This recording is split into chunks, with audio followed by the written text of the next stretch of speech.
March ਵਿੱਚ ਮੇਰਾ ਵਿਆਹ ਸੀ ਤੇ ਮੇਰੇ ਭਰਾ ਨੂੰ ਬਾਹਰ ਗਏ ਨੂੰ 1 ਸਾਲ ਹੋ ਗਿਆ ਸੀ।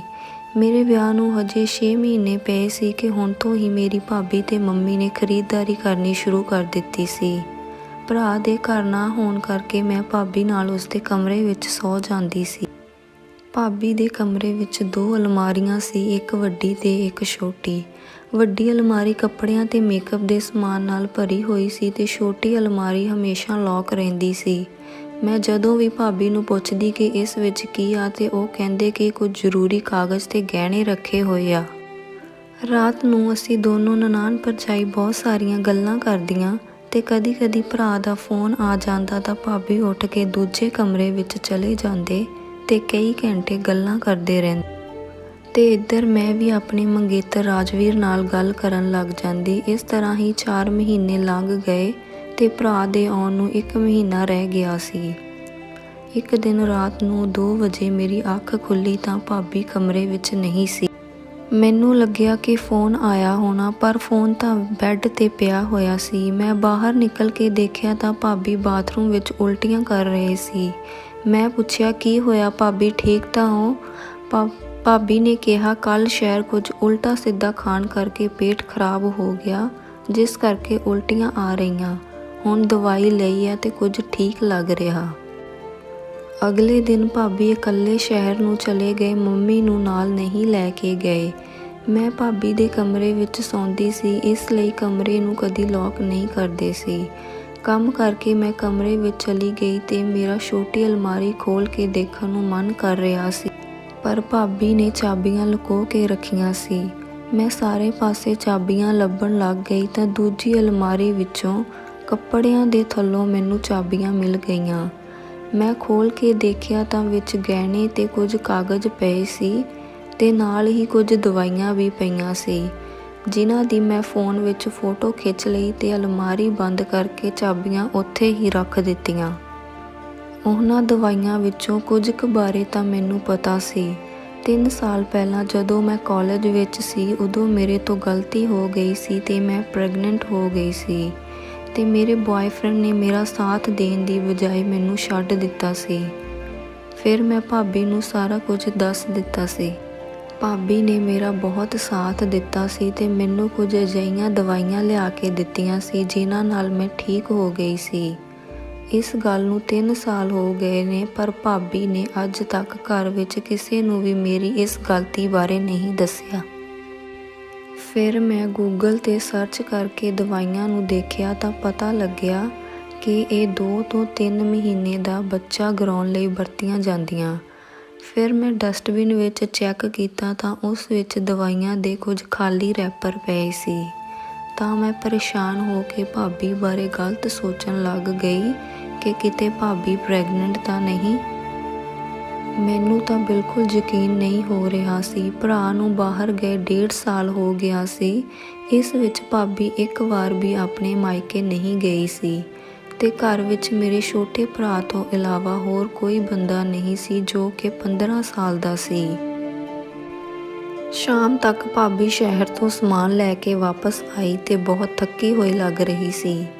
ਮੈਂ ਪੁੱਛਿਆ, ਭਾਬੀ ਇੰਨਾ ਟਾਈਮ ਕਿੱਦਾਂ ਲੱਗ ਗਿਆ? ਤਾਂ ਭਾਬੀ ਬੋਲੇ, ਤੇਰੇ ਵਿਆਹ ਦਾ ਕੁਝ ਜ਼ਰੂਰੀ ਸਮਾਨ ਲਿਆਉਣਾ ਸੀ ਤਾਂ ਕਰਕੇ ਲੇਟ ਹੋ ਗਈ। ਪਰ ਮੈਨੂੰ ਤਾਂ ਸ਼ੱਕ ਸੀ ਕਿ ਭਾਬੀ ਕਿਸੇ ਹਸਪਤਾਲ ਬੱਚਾ ਗਰਾਉਣ ਗਈ ਸੀ। ਫਿਰ ਰਾਤ ਨੂੰ ਭਾਬੀ ਦੇ ਫੋਨ ਦੀ ਬੈਲ ਵੱਜੀ ਤਾਂ ਉਹ ਉੱਠ ਕੇ ਬਾਹਰ ਜਾਂਦੇ ਹੋਏ ਬੋਲੇ ਕਿ ਤੇਰੇ ਭਰਾ ਦਾ ਫੋਨ ਆ। ਮੈਨੂੰ ਇਸ ਗੱਲ 'ਤੇ ਯਕੀਨ ਨਹੀਂ ਹੋਇਆ ਤੇ ਮੈਂ ਆਪਣੇ ਭਰਾ ਨੂੰ ਫੋਨ ਲਗਾ ਲਿਆ ਤਾਂ ਉਸਨੇ ਚੁੱਕ ਲਿਆ ਤੇ ਹਾਲ ਚਾਲ ਪੁੱਛ ਕੇ ਕਹਿਣ ਲੱਗੇ ਕਿ ਮੇਰੀ 20 ਤਰੀਕ ਦੀ ਟਿਕਟ ਹੋ ਗਈ ਹੈ ਤੇ ਮੈਂ ਤੇਰੀ ਭਾਬੀ ਨੂੰ ਫੋਨ ਕਰਕੇ ਦੱਸਣ ਹੀ ਲੱਗਾ ਸੀ। ਮੈਂ ਕਿਹਾ ਕਿ ਭਾਬੀ ਲਈ ਮੇਰੇ ਵੱਲੋਂ ਇੱਕ ਵਧੀਆ ਜਿਹਾ ਗਿਫਟ ਲੈ ਕੇ ਆਇਓ, ਉਹ ਮੇਰੇ ਵਿਆਹ ਲਈ ਬਹੁਤ ਮਿਹਨਤ ਕਰ ਰਹੇ ਨੇ, ਪਰ ਭਾਬੀ ਨੂੰ ਨਾ ਦੱਸਿਓ। ਤੇ ਫਿਰ ਮੈਂ ਫੋਨ ਕੱਟ ਦਿੱਤਾ। ਮੈਨੂੰ ਭਾਬੀ 'ਤੇ ਸ਼ੱਕ ਨਹੀਂ, ਯਕੀਨ ਹੋਣ ਲੱਗ ਗਿਆ ਕਿ ਇਹ ਕਿਸੇ ਹੋਰ ਨਾਲ ਗੱਲਾਂ ਕਰਦੇ ਨੇ। ਮੈਨੂੰ ਤਾਂ ਚੈਨ ਨਹੀਂ ਆ ਰਿਹਾ ਸੀ ਤੇ ਮੈਂ ਪੂਰਾ ਸੱਚ ਜਾਣਨਾ ਚਾਹੁੰਦੀ ਸੀ। ਮੇਰੇ ਭਰਾ ਦੇ ਆਉਣ ਦੇ ਵੀ ਥੋੜ੍ਹੇ ਹੀ ਦਿਨ ਰਹਿ ਗਏ ਸੀ ਤੇ ਭਾਬੀ ਵੀ ਹੁਣ ਪੂਰੇ ਠੀਕ ਹੋ ਗਏ ਸੀ। ਭਾਬੀ ਦਾ ਸੱਚ ਪਤਾ ਕਰਨ ਲਈ ਮੈਨੂੰ ਉਹਨਾਂ ਦਾ ਫੋਨ ਚਾਹੀਦਾ ਸੀ, ਕਿਉਂਕਿ ਉਹਦੇ ਵਿੱਚੋਂ ਹੀ ਪਤਾ ਲੱਗ ਸਕਦਾ ਸੀ ਕਿ ਉਹ ਕਿਸ ਨਾਲ ਗੱਲਾਂ ਕਰਦੇ ਸੀ। ਫਿਰ ਇੱਕ ਦਿਨ ਮੈਂ ਭਾਬੀ ਨੂੰ ਕਿਹਾ ਕਿ ਮੈਂ ਰਾਜਵੀਰ ਨਾਲ ਗੱਲ ਕਰ ਰਹੀ ਸੀ ਤਾਂ ਮੇਰਾ ਫੋਨ ਬੰਦ ਹੋ ਗਿਆ। ਤੁਸੀਂ 10 ਮਿੰਟ ਲਈ ਆਪਣਾ ਫੋਨ ਦੇ ਦਿਓ। ਮੈਨੂੰ ਪਤਾ ਸੀ ਭਾਬੀ ਨੇ ਕੋਈ ਬਹਾਨਾ ਬਣਾ ਦੇਣਾ ਤੇ ਇੱਦਾਂ ਹੀ ਹੋਇਆ। ਉਹ ਬੋਲੇ, ਮੇਰੇ ਫੋਨ ਦੀ ਤਾਂ ਬੈਟਰੀ ਮੁੱਕ ਗਈ ਸੀ, ਬਸ ਹੁਣੇ ਚਾਰਜ ਤੇ ਲਾਇਆ, ਥੋੜੇ ਟਾਈਮ ਬਾਅਦ ਲੈ ਲਵੀਂ। ਮੇਰੇ ਤੋਂ ਹੁਣ ਸਬਰ ਨਹੀਂ ਹੋ ਰਿਹਾ ਸੀ ਤੇ ਮੈਂ ਆਪਣੇ ਭਰਾ ਦੇ ਆਉਣ ਤੋਂ ਪਹਿਲਾਂ ਸਭ ਕੁਝ ਸੱਚ ਪਤਾ ਕਰਨਾ ਚਾਹੁੰਦੀ ਸੀ।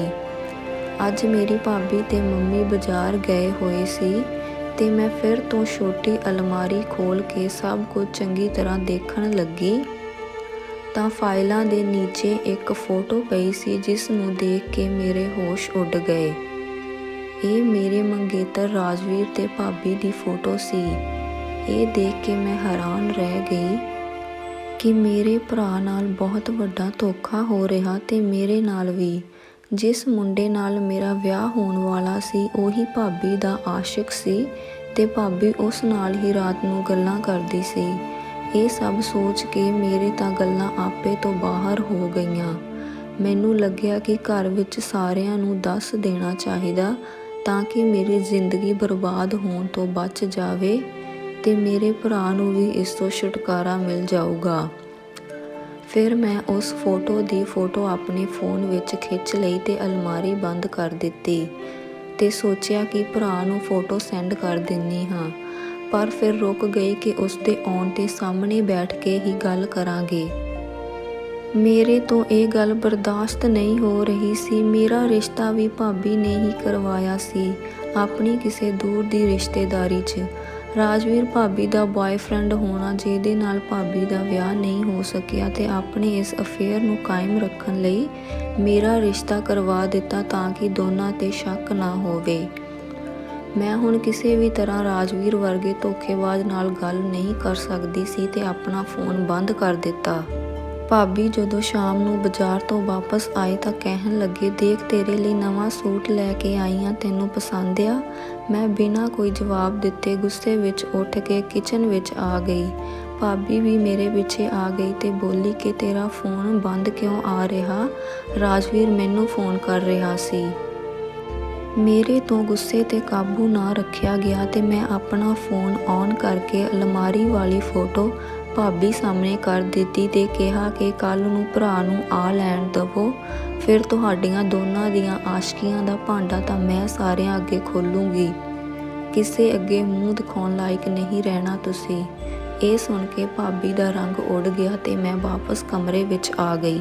ਪਿੱਛੇ ਹੀ ਭਾਬੀ ਆ ਗਈ ਤੇ ਬੋਲੀ, ਇੱਕ ਮਿੰਟ ਮੇਰੀ ਗੱਲ ਤਾਂ ਸੁਣ ਲੈ, ਇਹ ਪੂਰਾ ਸੱਚ ਨਹੀਂ, ਉਸ ਤੋਂ ਬਾਅਦ ਜੋ ਮਰਜ਼ੀ ਸਜ਼ਾ ਦੇ ਦੇਵੀਂ।